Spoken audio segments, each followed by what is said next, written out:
Dans son rôle de chef de famille, Joseph a enseigné à Jésus à être soumis à ses parents, selon le commandement de Dieu.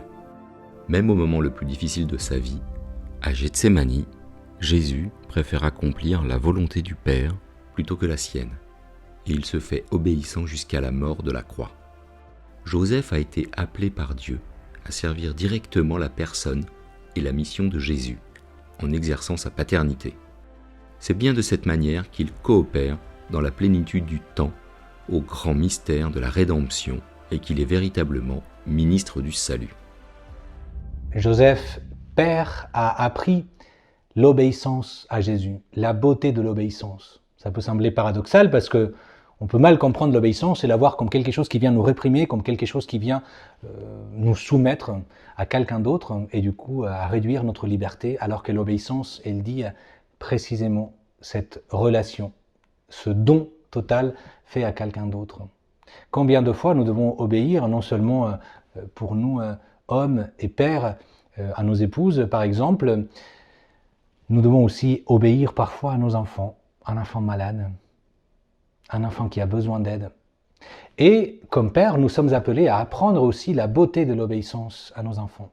Comment le faisons-nous? Écoutons quelques pères, quelques hommes nous parler de cela à la suite de Saint Joseph. Ce que j'aime particulièrement dans la vie cachée de notre Seigneur Jésus-Christ, c'est ce qui ne nous est pas si étranger que ça, c'est la vie de famille. Il m'a été donné d'approfondir l'intimité que partagent ces trois personnes dans la Sainte Famille, parce qu'elle nourrit ma propre intimité, et parce que l'intimité de ma propre famille a été désagrégée il y a bien longtemps, puisque j'ai subi l'épreuve de la séparation et du divorce.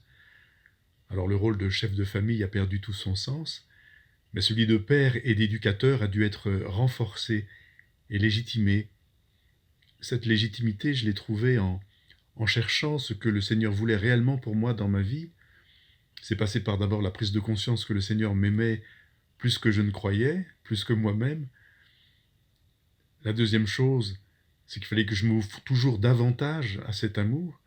Et la troisième chose, c'est qu'il fallait que je trouve un modèle d'existence pour vivre sous le regard de Dieu, selon son cœur, pour être malgré tout heureux et donner à ma fille tout ce que le Seigneur voulait que je lui donne. Alors quand ma fille avait 7 ou 8 ans, elle m'a dit « Papa, tu me fais aimer Jésus ». Alors ces paroles m'ont ébranlé à l'intérieur parce que pour transmettre l'obéissance à son enfant, c'est lui montrer qu'on est aimé par plus grand que soi.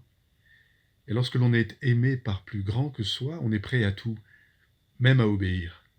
Chers amis, on entend souvent dire que le mot autorité vient du verbe latin augere, qui veut dire faire grandir. L'autorité paternelle a donc bien pour mission de faire grandir les enfants, les élever afin de les conduire à l'âge adulte bien armés pour construire leur propre vie et fonder leur propre famille. L'autorité du père implique l'obéissance des enfants qui n'est pas si facile à obtenir, surtout dans la petite enfance et dans l'adolescence. Dans ma vie de marin, il y a 30 ans, j'ai commandé le porte-avions Foch et lorsque je rentrais de mer après plusieurs semaines d'absence, je disais à ma femme qu'il m'était plus facile de me faire obéir des 2000 marins de mon équipage que des 5 enfants de ma famille. Luc nous dit que Jésus était soumis à ses parents. Je n'aime pas beaucoup ce terme qui, dans son acception moderne, est associé, me semble-t-il, à une obéissance aveugle que, sauf exception, je n'exigeais pas de mes enfants ni de mes marins du reste. Je me suis toujours efforcé de leur faire comprendre les raisons pour lesquelles je leur demandais obéissance, leur montrant bien, pour mes enfants, l'amour que je leur portais, pour mes marins, la considération et la bienveillance que j'avais pour eux. Matthieu nous montre un Joseph obéissant à Dieu, lui disant de prendre Marie chez lui.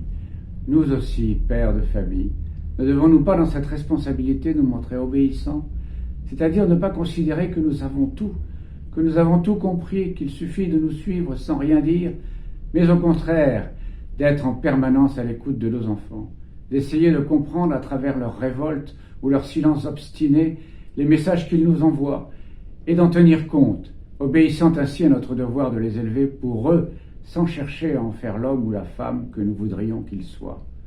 Je dirais même que leur profonde désobéissance, si nous savons les accueillir avec l'aide et dans la grâce du Père, sont de nature à nous faire grandir.